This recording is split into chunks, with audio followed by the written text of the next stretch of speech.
کیا آپ جانتے ہیں کچھ گناہ ایسے ہوتے ہیں جو اگر ماہ رمضان کے مہینے میں کیے جائے تو گھر سے سکون، کاروبار سے برکت اور زندگی سے خوشی چھین لیتے ہیں۔ آپ نماز بھی پڑھتے ہیں، روزہ بھی رکھتے ہیں، لیکن پھر بھی گھر سے لڑائیاں ختم نہیں ہوتی، کاروبار میں نقصان ہو رہا ہے، پریشانیاں ختم ہونے کا نام نہیں لے رہی۔ آخر کیوں؟ قرآن پاک میں اللہ تعالیٰ نے فرمایا، فساد انسانوں کے اپنے ہاتھوں کی کمائی کی وجہ سے ظاہر ہوا، اور محمد صلی اللہ علیہ وسلم نے فرمایا، جب بندہ گناہ کرتا ہے تو اس کے دل پر سیاہ نقطہ لگا دیا جاتا ہے۔ آج کی اس ویڈیو میں ہم جانیں گے ان 5 خطرناک گناہوں کی وجہ سے جو اگر ماہ رمضان کے مہینے میں کیے جائیں تو گھر، کاروبار اور زندگی کو برباد کر دیتے ہیں۔ پہلا گناہ، جھوٹ اور دھوکہ دہی۔ رمضان میں روزہ رکھ کر اگر زبان جھوٹ بول رہی ہو تو یاد رکھیں یہ روزہ نہیں بلکہ اللہ تعالیٰ کی ناراضگی کو دعوت ہے۔ کاروبار میں ناپ تول میں کمی، گاہک کو ناقص چیز دے کر اصلی قیمت لی جا رہی ہو۔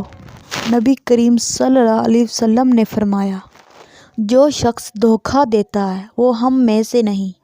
نقصان کیا ہوتا ہے؟ کاروبار سے برکت ختم، گاہک بدظن، اچانک مالی نقصان، گھر میں بیماریوں کا آنا۔ حرام کمائی وقتی فائدہ دیتی ہے لیکن سکون ہمیشہ کے لیے چھین لیتی ہے۔ دوسرا گناہ، نماز میں کوتاہی۔ رمضان کے مہینے میں بھی اگر فجر قضا ہو رہی ہے، تراویح چھوڑ دی جاتی ہے، نماز سستی سے پڑھی جاتی ہے تو سمجھ لیں برکت اٹھ رہی ہے۔ نماز دین کا ستون ہے۔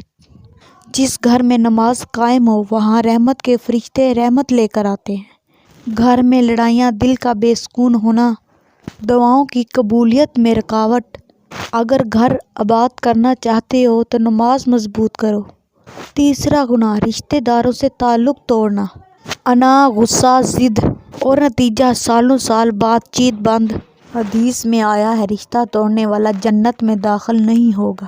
نقصان، رزق کی کمی، اولاد کی نافرمانی، گھر میں بے برکتی۔ رمضان معافی کا مہینہ ہے۔ اگر آپ نے کسی رشتہ دار سے بات چیت بند کی ہوئی ہے تو آج ہی صلح کر لیں۔ چوتھا گناہ، غیبت اور بدزبانی۔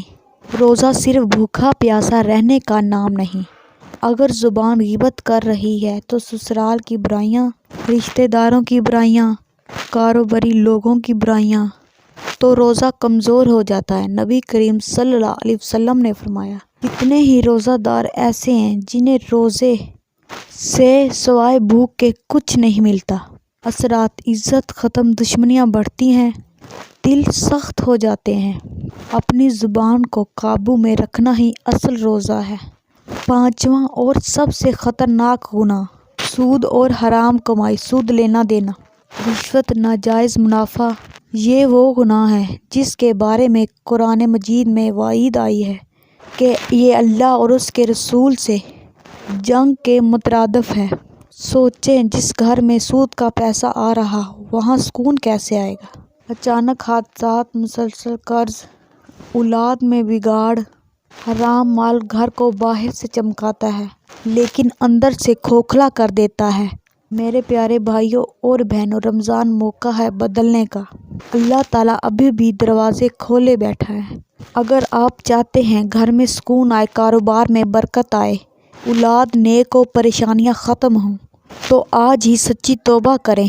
اللہ تعالیٰ سے وعدہ کریں، ہم جھوٹ چھوڑ دیں گے، باز مضبوط کریں گے، رشتے جوڑیں گے، غیبت چھوڑیں گے، حرام کمائی سے بچیں گے۔ اللہ تعالیٰ ہمیں سچے دل سے توبہ کرنے کی توفیق دے اور ہمارے گھروں میں برکت اور سکون عطا فرمائے، آمین یا رب العالمین۔ اگر آپ کو ہماری یہ ویڈیو پسند آئی ہو تو لائک کریں، شیئر کریں اور ہمارے چینل کو سبسکرائب کرنا نہ بھولے گا۔